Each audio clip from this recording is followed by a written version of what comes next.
Well, I know what I'm doing Sunday night. Along with millions of Game of Thrones fans, I'm going to be watching as this legendary TV series enters its 7th season. ABC's Jesse Palmer sits down with some of the stars. After an agonizing year of anticipation, the lone wolf dies, but the pack survives. Game of Thrones is finally back. And for fans, winter is finally here. The Great War is here. The medieval fantasy epic about warring families, dragons, and a coveted Iron Throne drew nearly 9 million viewers for its epic season finale. You got Daenerys crossing the water on her way to Westeros. She's got the armies, the dragons. Cersei's now taking the throne back home. Jon Snow's the king of the north. What can fans expect here from season 7? More blood.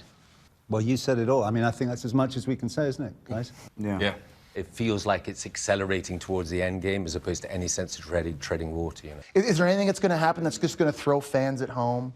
It becomes a completely different TV show from the one you've expected. When I read it on paper, I was like, this doesn't feel like the 6 seasons I'd read previously. The fact that we normally have 10 hours to tell this story, and now we've got 7 hours. Stuff that would have taken slightly longer to maybe develop is now being really punched in really hard, and things are happening, but every episode feels really huge. Last season, Game of Thrones took us on an emotional roller coaster. We cheered. We cringed. And we cried. The massive battle sequence, dubbed the Battle of the Bastards, took nearly 4 weeks to film and raised the bar for epic fight scenes on TV. Apparently, there's a bigger battle scene in season 7. I've heard the biggest we've seen yet on Game of Thrones. I think there are a couple. Couple? Yeah. Not just one? Well, I'm writing that down. We had a sequence that I won't talk about this coming season, but what they did with the horses was just, it's unbelievable. The show has made a star out of 30-year-old Kit Harrington as the iconic hero Jon Snow, who was killed off the series last year before being mercifully brought back to life. All right, so I have to say, around a year ago, this time last year, I sat in a room with some of you and a lot of your colleagues, and you told me to my face that Jon Snow was dead. Jon Snow, is he really dead? He is dead. He wasn't coming back. Are there any big lies you want to just get out of the way right now you can tell me that I can run with? So many. That's not a lie, though, is it? No, it's not a lie. Technically, he was dead. technically dead. How were you able to keep it a secret the entire time? That must have been torture for you. Yeah, just living your life as a cliffhanger is not that fun. The King of the North! What can we expect from the newly crowned the King of the North in season 7? He never expected to be there, did he? Something happens and you're straight back to square one. He's still got a rule, he's still got his annoying sister to deal with. It doesn't change being Lord Commander of the North, just the situation changes. He's got more to deal with now. Like Jaime Lannister, the show's hunky anti-hero. The last time we see him, he's now back home. All 3 children now dead. Cersei's on the throne. She's basically just killed half the cast. Yeah. There's this amazing look on your face at the very, very end where it's not a look of admiration or love for your sister, but it's almost this look of...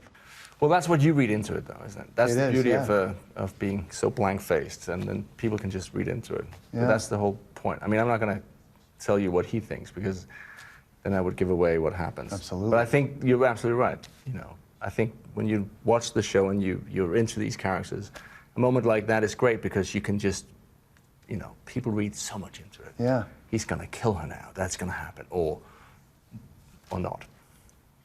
Dun, dun, dun. Dun, dun, dun, dun, yeah. Now, with the final season just around the corner, anything can and probably will happen. Just a quick show of hands. How many of you, seriously, are still surprised your character's still alive?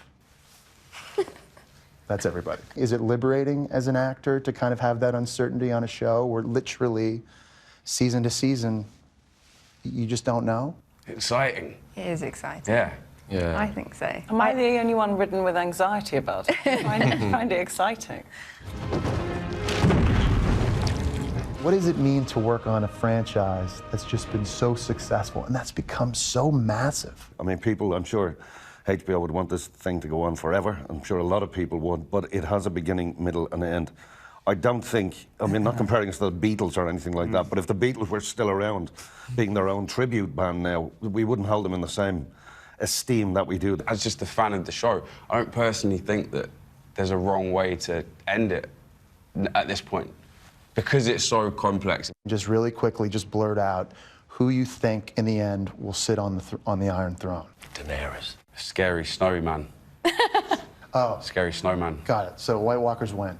I'm going to say Daenerys. Tyrion. Okay. Interesting. Bran. I don't think anyone will sit on it. Ooh. I think it'll be destroyed. Okay. Dragon? No, I don't know. Tyrion or Daenerys. I can't. You're going Daenerys? I think, or Tyrion, yeah. I think that's okay. cool. Definitely Bronn.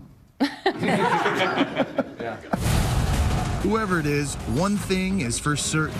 They'll all be killing each other over that damn throne. For Nightline, I'm Jesse Palmer in Los Angeles.